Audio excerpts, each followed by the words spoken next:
बहरहाल कोरोना से पूरा देश लड़ रहा है, लेकिन कांग्रेस के राहुल गांधी ऐसे नाजुक मौके पर प्रधानमंत्री से लड़ रहे हैं।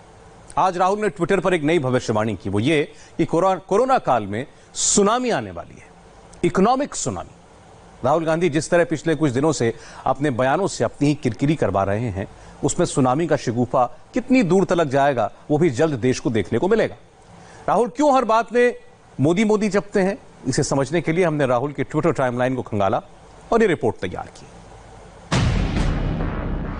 दुश्मनी जमकर करो, लेकिन ये गुंजाइश रहे जब कभी हम दोस्त हो जाएं तो शर्मिंदा ना हो।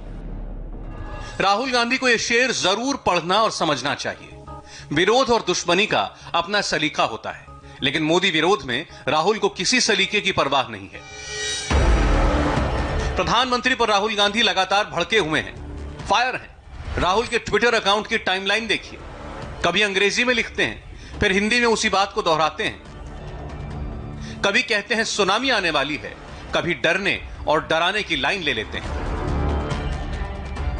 कोई ऐसा दिन नहीं गुजरता जिस दिन राहुल गांधी प्रधानमंत्री के खिलाफ ट्वीट ना करें। देश जब चीन से लड़ रहा था तो राहुल गांधी ट्विटर पर फर्जी वीडियो शेयर कर रहे थे। अब वो संकट खत्म हुआ तो कोरोना और इकोनॉमी को लेकर सुनामी जैसी एक्सट्रीम पर पहुंच चुके हैं। आज हमने राहुल गांधी की ट्विटर पोस्ट की पूरी टाइमलाइन तैयार की है। इकोनॉमी से लेकर वेंटिलेटर तक राहुल ने कैसे मोदी को टारगेट किया, ये देखिए। 3 जुलाई, जब मोदी लेह में थे, तब राहुल ने लद्दाख में 15 किलोमीटर अंदर तक चीन का कब्जा हो जाने का आरोप लगाया। राहुल ने एक वीडियो भी डाला जो बाद में फर्जी निकला। 4 जुलाई, राहुल ने एक और वीडियो डाला और लद्दाख में तैनात भारतीय सेना की बहादुरी पर शक जताया। लेकिन सेना की बहादुरी का इससे बड़ा सबूत और क्या हो सकता है कि चीन LAC पर पीछे हटने को मजबूर हो गया। 5 जुलाई, राहुल ने गुरु पूर्णिमा के बहाने मोदी पर व्यंग किया। इसी दिन राहुल ने PM केयर के तहत खरीदे गए वेंटिलेटर्स पर सवाल उठाए थे, जिसे लेकर वेंटिलेटर बनाने वाली कंपनी एक्वा हेल्थकेयर ने डेमोन्स्ट्रेशन करके उनके एक-एक आरोप का जवाब दिया। 6 जुलाई, राहुल ने पहले लॉकडाउन के अनाउंसमेंट का वीडियो लगाकर मोदी को झूठा बताया। 7 जुलाई को राहुल ने राष्ट्रीय हित सर्वोपरि है लिखकर मोदी को निशाने पर लिया। और 8 जुलाई को राहुल गांधी ने देश में आर्थिक सुनामी की बात एक बार फिर दोहराई। 8 जुलाई को ही राहुल ने ट्वीट किया कि वो डरने वाले नहीं हैं। राहुल गांधी की भूकंप वाली भविष्यवाणी देश अब तक भूला नहीं है। भूकंप तो नहीं आया, लेकिन कोरोना काल में राहुल को सुनामी आती दिखने लगी। कोरोना महामारी में अमेरिका, ब्रिटेन जैसे बड़े बड़े देशों की इकोनॉमी बैठ गई। उनके मुकाबले हम तब भी बेहतर हालत में हैं, लेकिन राहुल गांधी को तो नरेंद्र मोदी पर हमले का बहाना चाहिए। मौका मिला नहीं कि राहुल गांधी चालू। राहुल ने जिस सुनामी की भविष्यवाणी की है वो कुछ दिन पहले उनकी जुबान से निकली भी थी। आर्थिक सुनामी आने वाली है। कोविड से पहले मैं कह रहा था और अब मैं कह रहा हूं कि 100% आर्थिक सुनामी आ रही है। और मैं सरकार से कह रहा हूं, हर रोज कह रहा हूं कि आप प्रिपरेशन करना शुरू कर दीजिए। सरकार कोई प्रिपरेशन नहीं कर रही है, बस मतलब वही यहाँ पे वही अपने उल्टी सीधी बातें करते रहते हैं। दुख से कह रहा हूं कि यहाँ पे ऐसा इकोनॉमिक झटका पड़ने वाला है कि करोड़ों लोगों को नुकसान होगा, दुख पहुंचेगा करोड़ों लोगों को। देश अनलॉक फेज में पटरी पर लौटने की कोशिश कर रहा है, लेकिन लगता है कि राहुल गांधी को सुनामी लाने की जल्दी है। साल 2018 में राहुल इसी तरह अपनी किरकिरी करा चुके हैं, जब संसद के गलियारे में भूकंप लाने की बात कही थी। They allow me to speak in parliament. You will see what an earthquake is going to come. They allow me to speak in parliament.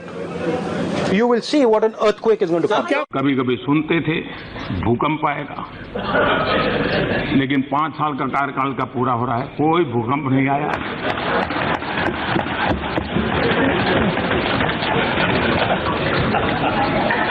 कभी हवाई जहाज उड़े और बड़े बड़े लोगों ने हवाई जहाज उड़ाए, लेकिन लोकतंत्र और लोकसभा की मर्यादा इतनी ऊंची है, भूकंप को भी पचा गया और कोई हवाई जहाज उसकी ऊंचाई पर नहीं जा पाया। ये लोकतंत्र के ताकत है, सदन के पास। तब भूकंप की भविष्यवाणी का रिजल्ट सबने देखा। संसद में ठहाके लगे, भूकंप का मजाक उड़ा। और अब सुनामी वाली भविष्यवाणी का रिजल्ट भी देश जल्द ही देख लेगा।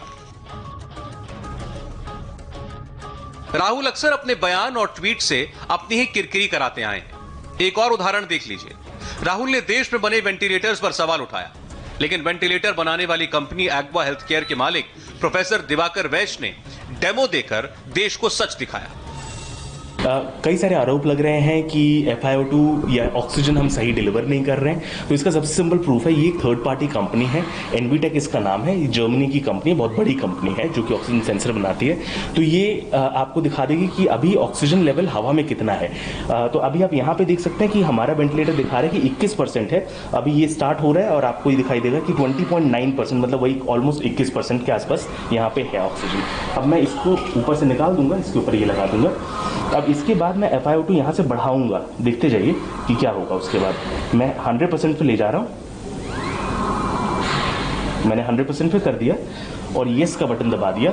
अब थोड़ी देर में आपको थोड़ी आवाज़ भी सुनाई देगी कि ऑक्सीजन बढ़ना शुरू होगा। तो अब ऑक्सीजन बढ़ना शुरू में आपको यहाँ पे भी दिखाई देगा कि ये एक ही बार में 100 पे पहुँच जाएगा। देखिए 55। अभी ये बढ़ता जाएगा, यहाँ पे 100 पहुँच गए। अब धीमे धीमे यहाँ पे भी 100 पहुँच चुका होगा। 99% पे हम पहुंच चुके हैं। 100% ऑक्सीजन अभी हम डिलीवर कर रहे हैं टू द टेस्ट प्लांट, जो कि हमारे वेंटिलेटर भी दिखा रहा है और ये वाला डिवाइस भी आपको दिखाई दे रहा है। तो कोई सॉफ्टवेयर फजिंग की कोई बात ही नहीं है। जो है आपके आंखों के सामने, ये रहा ऑक्सीजन सिलेंडर, ये रहा हमारा वेंटिलेटर और ये पूरी तरीके से 100% ऑक्सीजन डिलीवर कर रहा है। दरअसल राहुल गांधी ने ट्वीट करके पीएम केयर्स फंड से खरीदे गए वेंटिलेटर्स की परफॉर्मेंस पर सवाल उठाए थे। राहुल का कहना था कि सरकार की अदूरदर्शिता के चलते पीएम केयर्स फंड, जिसमें लोगों का पैसा है, उससे घटिया क्वालिटी के वेंटिलेटर्स खरीदे गए। ये लोगों की जिंदगी से खिलवाड़ करना है। लेकिन दिवाकर ने सबूत के साथ दिखाया कि देश में बना वेंटिलेटर विदेशी वेंटिलेटर के मुकाबले कितना सस्ता और अच्छा है। दूसरा एक सवाल पूछा जा रहा था कि आपके वेंटिलेटर में तो CPAP बाईपैप नहीं है। तो ये तो बहुत ही बेसलेस आरोप है। ये देखिए, ये हमारे पास सारे मोड है, प्रेशर मोड है, वॉल्यूम मोड है और ये रहा नॉन इन्वेसिव मोड, जिसके अंदर CPAP और बाईपैप है। और इसको मैं चला के भी आपको दिखाता हूँ। मैं BPAP पे गया, इसके अंदर IPAP, जो भी आप सिलेक्ट करेंगे। मैंने केवल येस कर दिया। येस करने के बाद ये देखिए, ये वेंटिलेटर अब बाईपैप मोड पे शिफ्ट हो चुका है। कनेक्शन लूज हो गया। ये अब बाईपैप मोड पे हम लोग पहुंच चुके हैं और ये बाईपैप के हिसाब से हम वेंटिलेट कर रहे हैं। सेम वे हम CPAP पे भी सेट कर सकते हैं और दोबारा अगर हम जाना चाहें तो हम नॉर्मल प्रेशर मोड पे भी जा सकते हैं, जैसे हमें जाना है।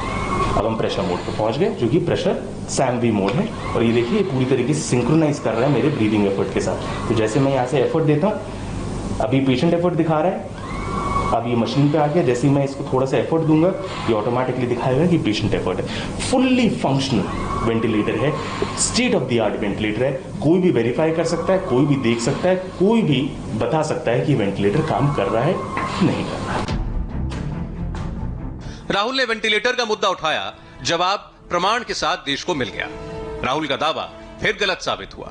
इससे पहले उन्होंने चीन के मसले पर मोदी सरकार को घेरने की कोशिश की, लेकिन चीन के उल्टे पांव वापस जाने से चीन वाले दावे की हकीकत भी सामने आ चुकी है। अब सुनामी की भविष्यवाणी के बाद डरने डराने की बात कर रहे हैं। कह रहे हैं मोदी को लगता है कि पूरी दुनिया उनके जैसी ही है। उन्हें लगता है कि हर किसी की कीमत होती है या डराया जा सकता है। वो कभी नहीं समझेंगे कि जो सच के लिए लड़ते हैं उन्हें खरीदा और डराया नहीं जा सकता। लेकिन सच तो यह है कि राहुल गांधी को यह डर मोदी सरकार के एक्शन के बाद आया, क्योंकि गृह मंत्रालय ने गांधी परिवार से जुड़े 3 ट्रस्ट की जांच कराने का फैसला किया है।